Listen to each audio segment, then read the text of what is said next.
For KBRFradio.com News, I'm Derek Sidian, and this is the weekly news recap, brought to you by Fergus Falls Monument, online at foreverstonmemorials.com, memorials that matter. A new restaurant has opened its doors in downtown Fergus Falls. Today is the grand opening of Tivoli, a charcuterie and sandwich restaurant next to the Lake Region Arts Council. We have a variation of subs options as well as charcuterie boards, which is a bunch of artisan cheeses and meats mixed in with some fruits, as well as salad options and wrap options, butter boards, which is a new thing that a lot of people haven't heard about yet. So we got that on our menu as well, and then we have breakfast too. Tivoli owners Don and Karen Zoll are new to the area, having only moved to town in the last few months. He came out here last summer to help his sister with a couple of things, and he just fell in love with the town. So we made the move from Vegas out here in December, and here we are. Don and Karen are excited to invite people into their new establishment. Seeing all the different people that are interested in the options that we're providing for them to eat, something new in town for them to try out, and just see how it goes. Tivoli will be open today during their normal hours of 7 in the morning to 7 in the evening. A man living in Perham has been charged for drunk driving following a head-on crash in rural Monaga that injured 2 teens.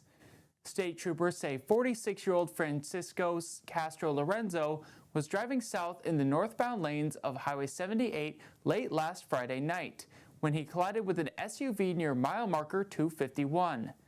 The 16-year-old female driver of the SUV from Monaga and her passenger, a 16-year-old male from Sabika, were transported to St. Joseph's Hospital in Park Rapids for minor injuries.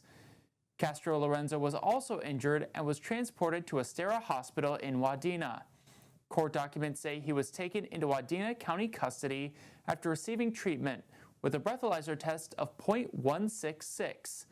Castro Lorenzo has been charged with third-degree DWI, criminal vehicular operation, and driving without a license. The Grant County Sheriff's Office released a statement on Monday about an ongoing investigation about a woman carrying a firearm. Last Friday afternoon, the Grant County Sheriff's Office received a 911 call from a concerned citizen who had witnessed a female walking near 2nd Street Southeast in Elbow Lake. The caller believed that she was carrying a firearm. Deputies arrived a few minutes later and observed a woman on the street matching the description. The deputies detained her and found a firearm on her person. During the investigation, it was found that she had been on the outside of the playground fence at the West Central Area North Elementary School. The woman was arrested without incident and brought to the Traverse County Jail. The incident remains under investigation. For the next month, drivers on westbound I-94 near Fergus Falls will encounter lane closures.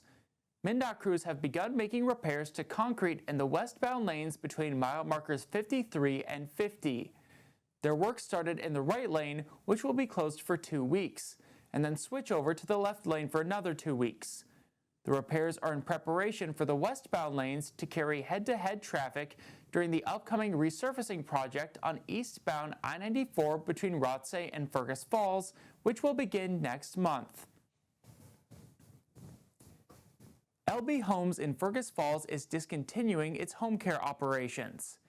Interim Executive Director Heather Hickman says the organization's board of directors came to the decision after facing ongoing staffing shortages, low reimbursement rates, and an increasingly saturated home care market. In a statement, Hickman says, quote, "To our home care clients, thank you for your trust and support of LB Homes. It has been an honor to serve you, and we deeply appreciate the relationships built along the way. As we transition, our commitment remains steadfast in ensuring continued care and support through connections with other home care providers." End quote. Moving forward, Hickman says that LB Homes will focus on its core services, LB Brown Home and the Sheridan House, and that the staff remains committed to delivering exceptional care and support through those 2 pillars of the organization. The Perham Full Metal Jackets are one of 7 teams from the Northern Minnesota Robotics Conference that is competing in the first Robotics World Championship in Houston. It is the first time the Full Metal Jackets has qualified for the championships. The 4-day-long competition concludes tomorrow night. The NMRC says it is excited to have 7 teams from the region competing at championships.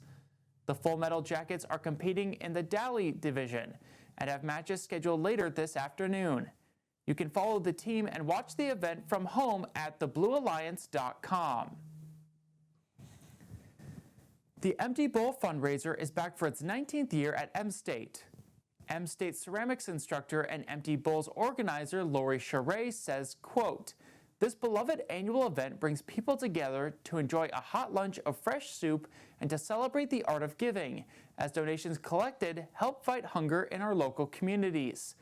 People also come to see and appreciate the work of our local potters and student artists, who craft hundreds of ceramic bowls for this event, and every attendee gets to keep one," end quote.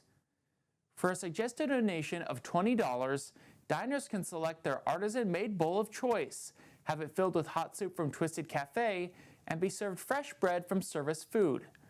This year, the luncheon will be held on Thursday, April 24th in Legacy Hall from 11 to 1. Proceeds will benefit the Fergus Falls Salvation Army Food Program. Charest says that over the last 18 years, Empty Bowls has raised almost $86,000 for the program, with last year's event raising almost $8,000. M-State Spartans men's basketball player Fode Sheriff has been named the National Junior College Athletic Association Division III Men's Basketball Player of the Year.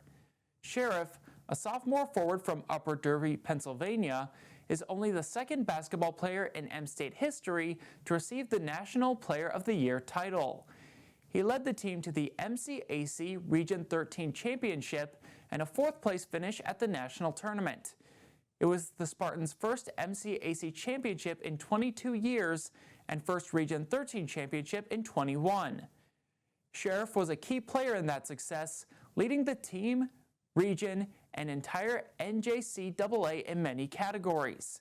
He was number 1 in the nation in field goals and defensive rebounds, and 2nd in the nation in total points. This has been the Weekly News Recap, brought to you by Fergus Falls Monument, online at foreverstonememorials.com, memorials that matter. For KBRFradio.com News, I'm Derek Sidian. Tune in every Friday at 12:30 on KBRFradio.com or on the Fergus Now app to stay up to date with local news. Get more news at KBRFradio.com. Sign up for email news sent right to your inbox, delivered by Cooper's Office Supply.